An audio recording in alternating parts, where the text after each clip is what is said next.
여러분 안녕하십니까? 코로나19의 확산을 막기 위해 방역당국은 식당 등 업소마다 출입 기록을 남기도록 하고 있습니다.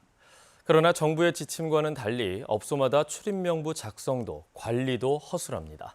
손준수 기자가 그 현장을 취재했습니다. 밤늦은 시각 광주의 한 주점입니다. 자리를 안내하고 주문을 받는 가게 직원. 출입명부 작성도 요구하지 않습니다. 이게 안 적어요, 이거? 출입명부 이거 작성? 코로나19 확진자가 발생할 때 접촉자를 신속하게 파악하기 위해 출입명부를 작성합니다. 이 정확한 정보 확인과 개인정보 유출 방지를 위해 정부에서는 출입명부 작성 방법과 관리 지침을 만들었는데요. 하지만 현장에서는 지침과 다르게 작성 방법과 관리가 제각각으로 이루어지고 있습니다. 또 다른 업소, 앞선 방문자들의 이름과 연락처가 담긴 출입명부가 가게 입구에 버젓이 놓여 있습니다. 개인정보 유출을 막기 위해 다른 사람의 기록을 볼 수 없도록 해야 하지만 지켜지지 않은 겁니다. 심지어 방문 일행 중 한 명만 대표로 작성하라는 안내문까지 붙어 있습니다. 이 역시 방역당국의 관리 지침을 어긴 겁니다. 업소마다 제각각인 출입명부 작성에 시민들도 혼란스럽습니다. 상황마다 다른 것 같긴 한데 개인적으로는 다 적는 게 맞지 않나 싶어요. 광주시는 방문자 개인별로 정확한 정보를 적고 관리자는 이를 반드시 확인해야 한다고 당부했습니다. 시민들께서도 많이 혼란스러워 하시고 실제 또 시설 그 관리자들도 그걸 많이 오해를 하고 계시더라고요. 현장을 가서 볼 때 손님이 5명 있는데 기록은 1명만 있다. 그럼 이거는 단속 대상이 됩니다. 광주시는 개인정보 유출 등의 피해가 발생하면 관련법에 의해 처벌을 받을 수 있다며 출입명부 관리에 각별히 신경 쓸 것을 요청했습니다. KBS 뉴스 손준수입니다. 한국농어촌공사가 직원 기숙사 용도로 나주 빛가람 혁신도시에 100채가 넘는 아파트를 보유 중인 것으로 나타났습니다. 국회 농림축산식품해양수산위원회 소속 윤재갑 의원실은 한국농어촌공사로부터 받은 자료를 분석한 결과 농어촌공사가 나주 혁신도시에 아파트 137채를 임차 또는 매입해서 직원 기숙사 용도로 운영하고 있다고 밝혔습니다. 윤재갑 의원은 지방으로 이전한 공공기관이 아파트를 임차해 사택으로 제공하는 경우는 있지만 100채가 넘는 아파트를 매입한 것은 매우 이례적인 경우라며 지방 이전 목적을 거스르는 대규모 아파트 매입에 대해 개선이 필요하다고 지적했습니다. 최근 카쉐어링으로 빌린 차들의 불법 재대여가 심각한 문제로 떠오르고 있습니다. 무면허 청소년들까지 브로커에게 돈을 주면 차를 불법으로 대여받아 사고를 내기도 합니다. 보도에 김호 기자입니다. 지난 추석 연휴 전남 화순에서는 한 고등학생이 면허도 없이 차를 몰다 횡단보도 보행자를 치어 숨지게 했습니다. 이 학생이 몰던 차는 카쉐어링 업체의 차량이었습니다. 면허가 없었지만 브로커에게 웃돈을 주고 다른 사람 계정으로 빌린 차였습니다. 정말 면허가 없어도 차를 빌릴 수 있을까? 취재팀이 확인해봤습니다. SNS 광고를 보고 연락하자 무면허라도 차를 빌려주겠다는 답변이 왔습니다. 교통사고가 나도 처리 비용만 내면 된다고 말합니다. 다른 사람의 계정을 이용해 차량을 대여하는 만큼 계정 이용료 6만 원을 더 요구합니다. 하지만 이 같은 차량 재대여는 불법입니다. 더구나 차량이 무면허 10대들에게 재대여되는 것은 더 심각한 문제입니다. 18세 그 정도 19세 장이나 머리나 얼굴도 봐도 예쁘게 보이잖아요. 카쉐어링 업체에서는 속수무책이라고 말합니다. 불법으로 재대여해서 사실 발생한 사고이거든요. 본인이 쓰겠다고 예약을 해갖고 재대여를 하게 되면 사실 회사는 막을 방법이 없습니다. 2013년 본격 도입된 카쉐어링 시장은 처음 1,300여 대에서 2만 대 넘게 성장했습니다. 하지만 무면허 청소년들에게까지 불법 재대여가 성행하면서 사고는 물론이고 범죄에 악용될 가능성도 차단할 대책이 시급한 상황입니다. KBS 뉴스 김호입니다. 지난 2월 말 여수와 고흥을 잇는 연륙 연도교들이 개통했습니다. 마을버스도 운행하기로 했는데 운행이 미뤄지면서 주민들의 불편이 커지고 있습니다. 그 이유를 곽선정 기자가 보도합니다. 섬과 육지를 잇는 다리가 놓이면서 접근성이 개선된 여수 조발도. 하지만 주민들은 시내버스를 타려면 1km 이상을 걸어야 합니다. 마을버스 운행이 미뤄지고 있기 때문입니다. 마을에서 진입로까지 나가는 길은 포장도 제대로 안 돼 울퉁불퉁한 상태. 진입로에서 국도까지는 인도가 없어 더 위험합니다. 어른들도 다 나이가 많아가지고 허리가 구부러져가지고 제대로 그것도 못 온 데다가 버스도 여기까지 안 들어오고 그러니까 너무 여기가 힘든 것 같아요. 지난 2월 말 여수 화양면에서 화정면을 잇는 연륙, 연도교 4개가 개통했습니다. 당초 여수시는 다리가 놓인 섬에 있는 5개 마을 안까지 하루 11차례 오가는 25인승 마을버스를 운행하기 위해 지난 4월 중순 사업자까지 선정했지만 선정 과정에서 잡음이 나오면서 지금까지 운행을 시작하지 못하고 있습니다.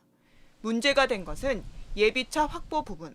선정된 업체의 경우 자체 보유 차량을, 2위 업체는 전세버스를 투입하겠다고 해 양쪽 다 5점을 받았습니다.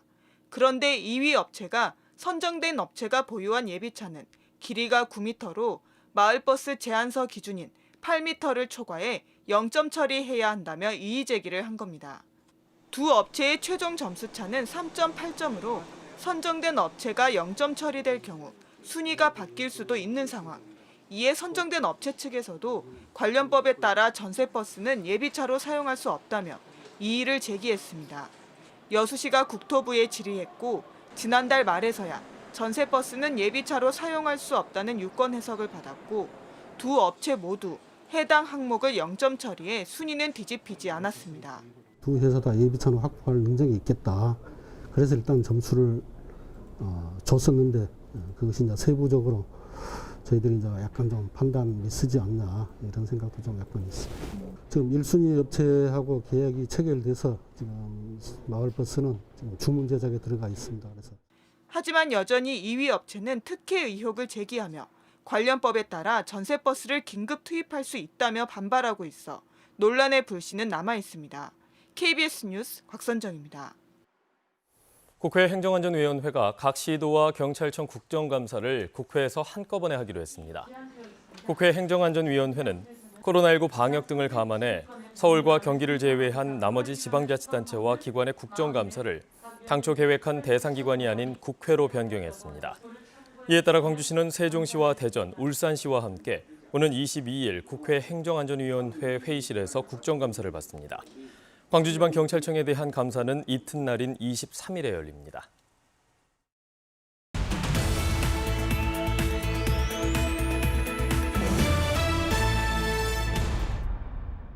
광주시 동구가 코로나19로 외출이 어려웠던 치매 환자와 가족들을 위해 원예 치료 프로그램을 운영했습니다. 동구 치매안심센터 옥상에서 열린 이번 프로그램은 상추와 고추 씨앗을 심고 원예 치료 과정에서 느낀 소감을 나누는 시간으로 진행됐습니다. 목포시가 불법 쓰레기와 잡초로 뒤덮여 있던 남항의 유휴부지에 9,000평 규모의 꽃 정원을 조성했습니다. 목포시는 목포시 산정동 남항 일대에 있는 해양수산청 소유 나대지를 무상으로 제공받아 코스모스와 백일홍, 해바라기 등의 꽃을 식재했다고 밝혔습니다. 실패를 극복하자는 의미를 담은 전남 실패 박람회가 순천에서 열리고 있습니다. 오늘까지 순천만 국제습지센터에서 열리는 박람회에서는 실패학 콘서트와 함께 청년과 여성 등을 주제로 하는 수기 토론도 진행됩니다. 나주시가 공영 주차장의 정보를 실시간으로 제공하는 안내 앱을 도입해 호응을 얻고 있습니다. 나주시는 운전자의 현재 위치와 가까운 공영 주차장을 안내하고 주차 가능 대수 등 실시간 정보를 확인할 수 있는 서비스로 시민 편의를 제공하고 있다고 밝혔습니다. 지금까지 단신 브리핑이었습니다. 학교 기숙사에서 성추행 피해를 당한 남자 중학생이 돌연 사망한 사건과 관련해 해당 학교장이 사직서를 제출한 것으로 알려졌습니다. 전라남도 교육청 관계자는 영광에 있는 중학교 교장 52살 A씨가 지난 9월 말 사건에 대한 책임을 통감한다며 학교법인에 사직서를 제출했고 해당 학교법인이 사직서의 수리 절차를 밟고 있다고 밝혔습니다. 앞서 지난 7월 영광의 중학교 1학년이었던 B군은 급성 췌장염으로 돌연 숨졌고 B군의 가족들은 기숙사에서 친구들로부터 당한 성추행과 관련이 있다고 주장했습니다. 150억 원대의 기아차 취업 사기 사건과 관련해 피해자 대책위원회가 목사 김모 씨 등 3명을 추가로 사기 혐의 등으로 검찰에 고발했습니다. 대책위원회는 이들이 이미 구속돼 재판에 넘겨진 목사 박모 씨와 장모 씨와 함께 조직적으로 범죄에 가담해 많은 피해자가 생기게 됐다고 주장하면서 고발 이유를 설명했습니다. 이에 앞서 경찰은 기아차에 취업시켜주겠다며 600여 명에게 150억 원을 받아 가로챈 혐의로 목사 박모 씨 등 2명을 구속했습니다. 온라인과 오프라인으로 진행되는 전남 국제 수목 비엔날레 2020 특별 기획전을 관람한 사람이 개막 10일 만에 13,000여 명을 넘어섰습니다. 전남 국제 수목 비엔날레 사무국은 개막 이후 10일째인 지난 5일 기준 전시관 현장 관람객은 4,762명, 온라인 전시관 방문자는 8,655명으로 모두 13,417명이 참여한 것으로 확인됐다고 밝혔습니다. 이번 2020 특별 기획전은 내년에 열릴 국제 수목 비엔날레의 성공 개최를 기원하고 코로나19로 인한 사회적 피로감을 해소하기 위해 마련된 전시회로 이번 달 23일까지 목포 근대 역사문화거리와 진도 울림삼방 일원에서 진행됩니다. 여순 사건 72주년을 맞아 유족들의 증언을 그림으로 표현한 전시회가 열립니다. 여순 사건 순천유족회와 순천시는 오는 12일부터 31일까지 여순 항쟁, 되찾은 역사라는 제목으로 순천대학교 박물관에서 박금만 작가의 그림 20여 점을 전시합니다. 여순 사건 2세대 유족이기도 한 박 작가는 유족의 증언과 자료를 토대로 여수와 순천, 구례와 벌교 등에서 일어난 여순 사건 당시의 비극을 재현합니다. 최근 코로나19의 여파로 집에서 술을 마시는 이른바 홈술의 인구가 늘면서 마트의 술과 안주 매출이 늘고 있습니다. 이마트가 광주 지역 5개 점포의 매출을 분석한 결과 올 들어 지난달까지 주류 매출이 지난해보다 20% 이상 신장했고 특히 와인 판매의 비중이 크게 늘었습니다. 또 술과 함께 먹는 안주류의 매출도 지난해보다 18% 이상 증가했습니다.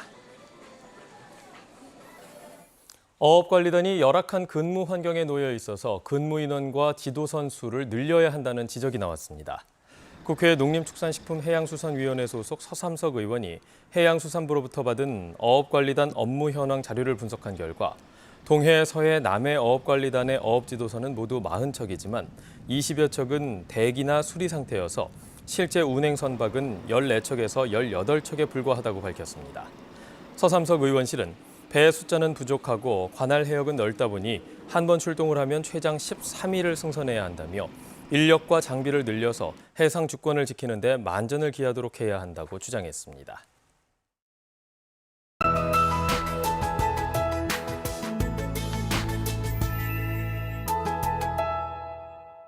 한글날인 오늘 상크름 하겠습니다. 상크름하다란 순 우리말로 서늘한 바람기가 있어 좀 선선한 날씨를 말하는데요. 오늘 광주 전남 지역은 대체로 맑은 가운데 선선한 가을 날씨를 만끽할 수 있겠습니다. 다만 아침 공기는 차갑습니다. 광주가 어제보다 2도가량 낮은 12도를 가리키고 있습니다. 현재 우리나라는 태풍의 직접적인 영향권 안에 들진 않지만 전남 남해안 지역에는 바람이 무척 강하게 불고 있습니다. 거문도와 초도, 여수와 고흥, 완도에는 강풍주의보가 발효 중인데요. 내일까지 바람이 무척 강하게 불 것으로 보여서 특히 여수공항 이용하시는 분들은 운항 정보 미리 확인하셔야겠습니다. 남해서부 동쪽 먼바다에는 풍랑경보가, 나머지 남해서부 해상과 서해남부 남쪽 먼바다에는 풍랑주의보가 발효 중입니다. 오늘 물결이 최고 6m까지 매우 거세게 있는 곳들이 있겠습니다. 다음은 자세한 지역별 날씨입니다. 현재 기온 대부분 지역에서 어제보다 조금 낮습니다. 특히 내륙 지역에서는 10도를 밑도는 곳들도 많은데요. 나주와 화순 7도를 가리키고 있습니다. 낮 최고 기온은 어제와 비슷하겠습니다. 순천 25도, 여수 22도, 광양 23도가 예상되고요. 목포 23도, 강진과 해남, 완도 24도까지 오르겠습니다. 신안을 비롯한 그 외 도서 지역은 20도를 웃돌겠습니다. 당분간 구름이 조금 많겠고요. 일교차 큰 날씨가 계속됩니다. 연휴 기간 동안 감기 걸리지 않도록 조심하셔야겠습니다. 기상정보 전해드렸습니다. 뉴스를 마칩니다. 여러분 고맙습니다.